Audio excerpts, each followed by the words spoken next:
శ్రీరామచంద్రుడు కోటి భక్తుల మదిలో కోదండ రాముడు పరమ పావన రాముడు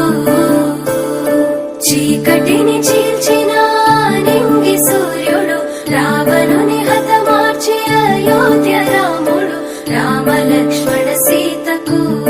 బంటుడై ఉన్నాడు హనుమంతుడు